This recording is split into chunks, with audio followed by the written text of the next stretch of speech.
आप लोगों ने सिविल लॉ में आउट ऑफ कोर्ट सेटलमेंट के बारे में तो सुना ही होगा।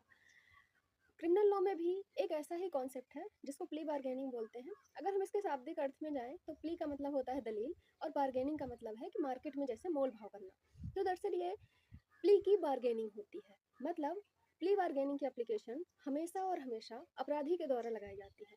अपराधी ये स्वीकार करता है कि हाँ, मैं ये मानता हूँ कि मैंने ये अपराध किया, लेकिन अब हम दोनों मिलकर अपराधी और जिसको हानि हुई है विक्टिम, तो क्या करते हैं ये दोनों कोर्ट में ही मजिस्ट्रेट के सामने एडवोकेट्स की उपस्थिति में ये लोग क्या करते हैं कि अपना बार्गेन कर लेते हैं कि ठीक है, मैं ये स्वीकार करता हूँ कि मैंने ये अपराध किया, तुम इतने में मान जाओ। तो दरअसल प्री बार्गेनिंग का कॉन्सेप्ट क्रिमिनल लॉ में ये कार्य करता है कि सज़ा को कम करने में काम करता है और सज़ा की जो ग्रेविटी है उसको कम करने में काम करता है।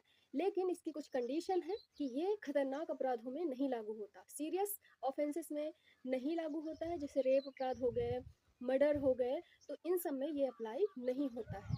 महिलाओं संबंधित जो अपराध हैं, बच्चों संबंधित अपराध हैं, उसमें ये अप्लाई नहीं होता है।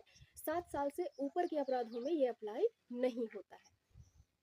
और देश संबंधित जैसे आतंकवाद के मामले हो गए, उनमें भी ये अप्लाई नहीं होता है। तो इससे हम पॉइंटर्स क्या क्या हमारे एग्जाम के लिए हो सकते हैं। पहला पॉइंटर्स ये है कि प्ली बार्गेनिंग का एप्लीकेशन हमेशा और हमेशा अपराधी के द्वारा लगाया जाता है।